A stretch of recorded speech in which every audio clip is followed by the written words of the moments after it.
Hello and welcome to our Introduction to Gears video. Let's start with the function of gears. The general purpose of gears is to transmit motion and/or power from one shaft to another. In addition, gears have three primary usages in a system. First is speed ratio. By using different sized gears, the input to output rotational speed of shafts can be changed efficiently. The second usage is for adjusting the torque ratio of the system. Lastly, gears are useful means for changing the direction of rotation or converting a rotational motion to a translation motion. At some point, we've all probably seen and used mechanical gears. But are you curious to learn more about gears? We will cover many details about gears in this video, so please stay with us until the end of the video and subscribe to our channel if you enjoy it.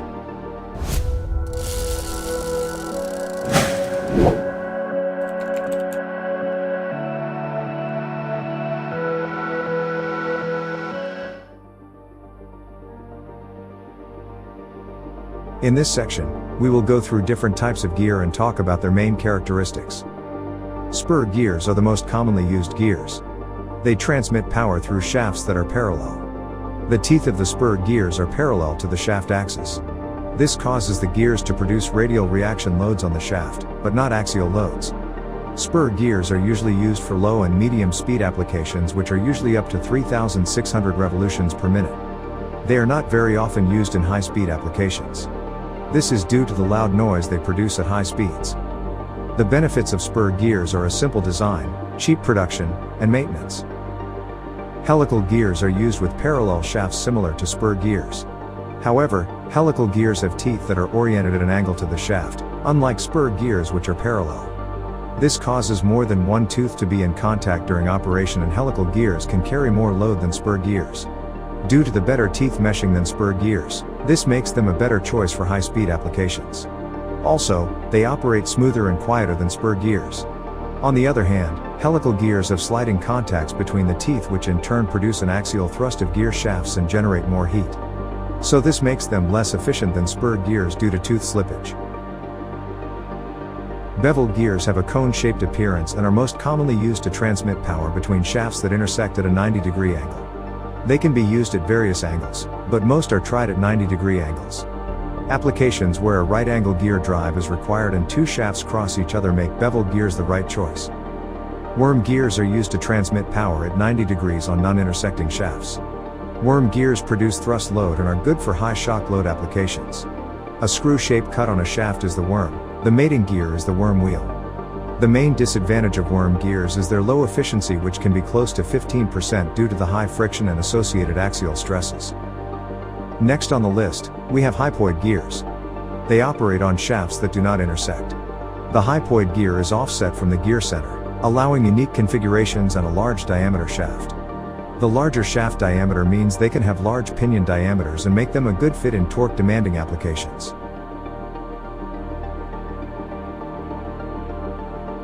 A rack and pinion is a type of linear actuator that comprises a circular gear, the pinion, engaging a linear gear, the rack, which operates to translate rotational motion into linear motion. Driving the pinion into rotation causes the rack to be driven linearly.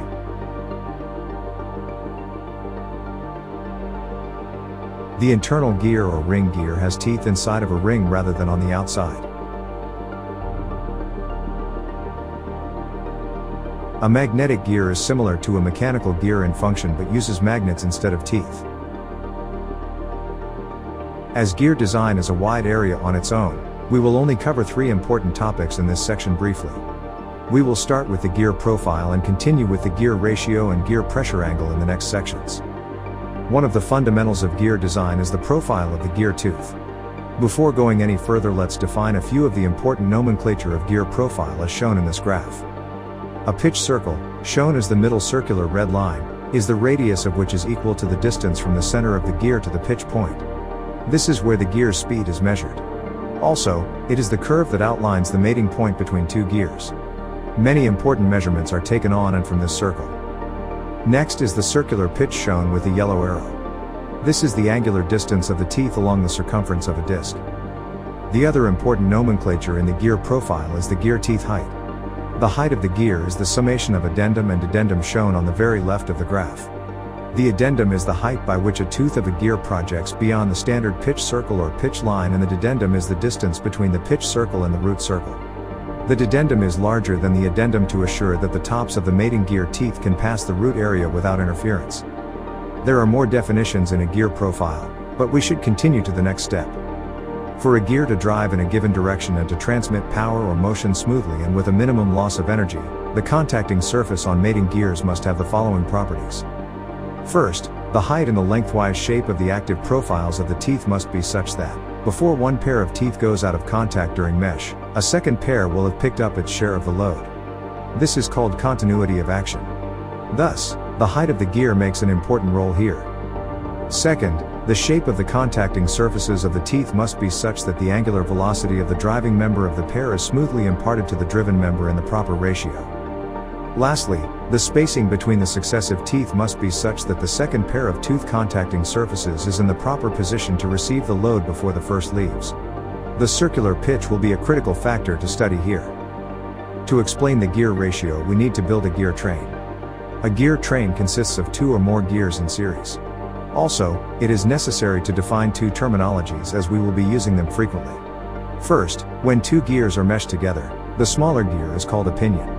Second, the gear transmitting force is referred to as the driver gear, and the receiving gear is called the driven gear. A gear ratio is the ratio of the sizes of 2 gears. It is calculated by dividing the number of teeth of the driven gear by the number of teeth of the driver gear. In this example, when the pinion drives the output gear, for every 3 turns of the pinion the output gear will complete 1 revolution. This drive mode of gears is called gear reduction.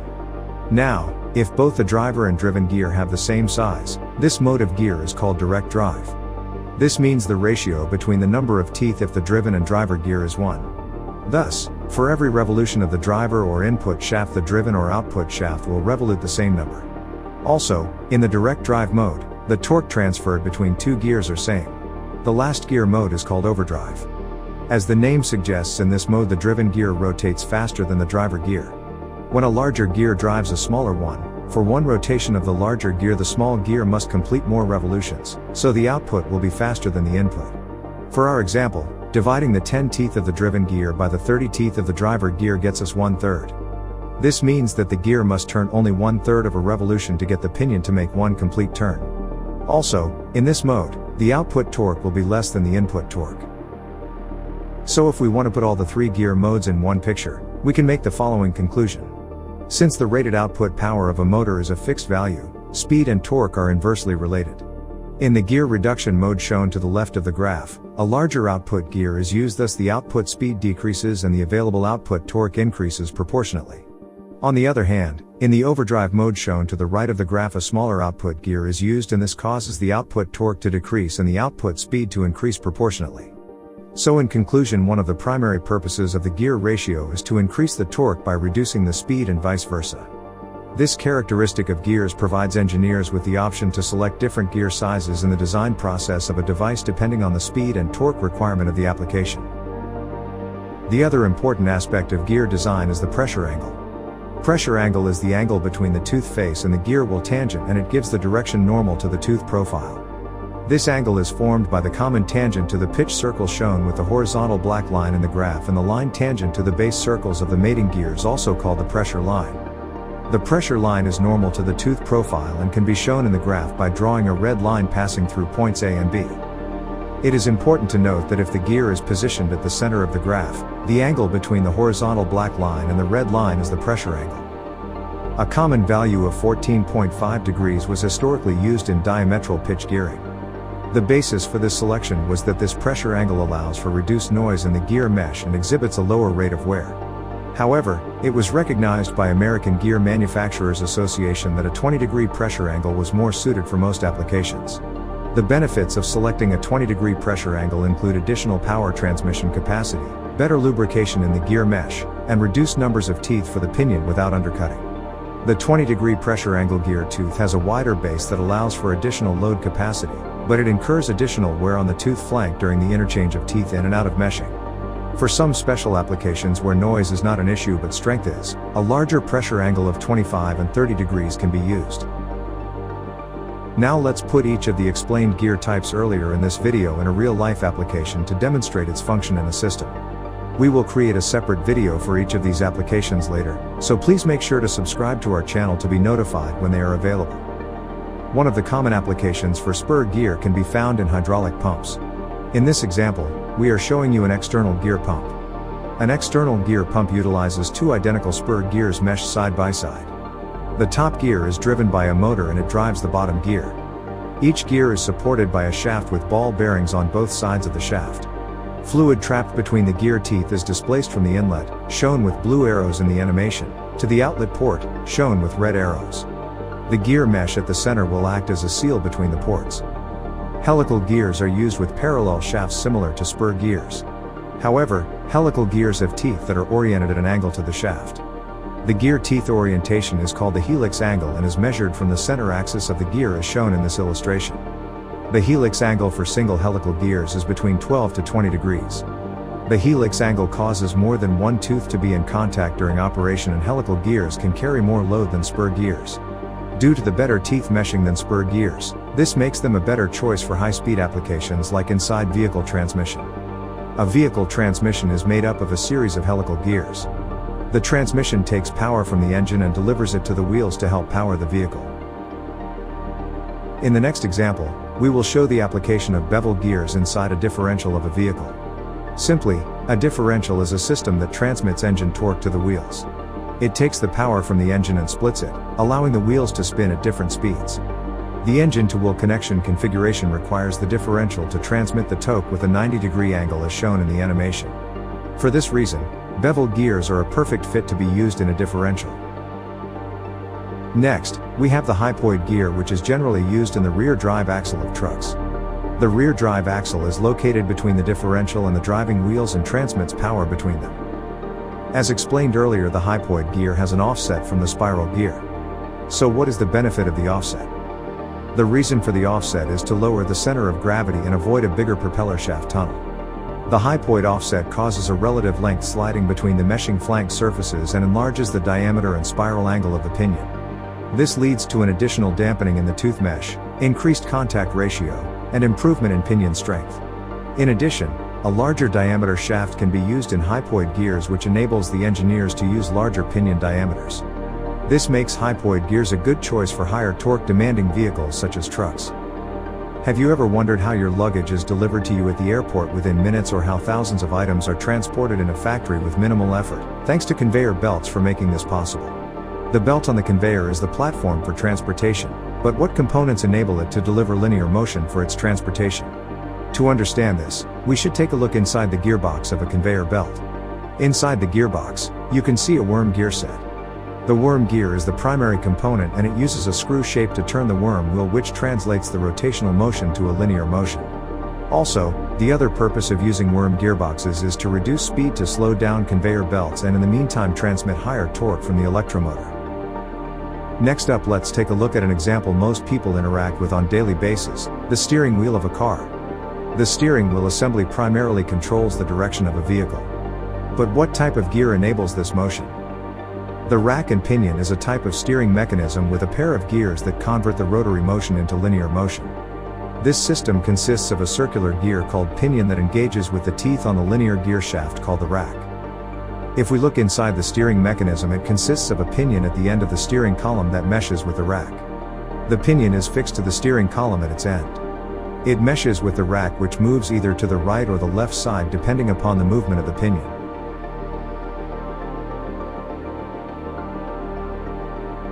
One of the common places that internal or ring gears are used is planetary gears. Planetary gears are often used when space and weight are an issue, but a large amount of speed reduction and torque are needed. This requirement applies to a variety of industries, including tractors and construction equipment, where a large amount of torque is needed to drive the wheels. Other places you will find planetary gear sets include transmissions of helicopters, turbine engines, automatic transmissions, and even electric screwdrivers. Planetary gear systems are able to produce a lot of torque because the load is shared among multiple planet gears. This arrangement also creates more contact surfaces and a larger contact area between the gears than a traditional parallel axis gear system. Because of this, the load is more evenly distributed, and therefore the gears are more resistant to damage. A magnetic gear is similar to a mechanical gear in function but uses magnets instead of teeth. Here you can see the main components of a magnetic gear. The gears don't touch at all, they only interact magnetically, which makes them unique. The gear ratio is determined by the number of magnets used in each rotor. Magnetic gears are relatively new in the industry. In recent years, the magnetic geared motor has emerged as an interest in electric vehicles and electric bikes. We briefly covered the applications of gears in real engineering applications. However, there are more details that need to be covered to understand their functions. So, we will be creating videos for each of these examples individually and will cover more details about them. We hope you enjoyed this video. Please stay tuned for more videos by subscribing to our channel. Goodbye.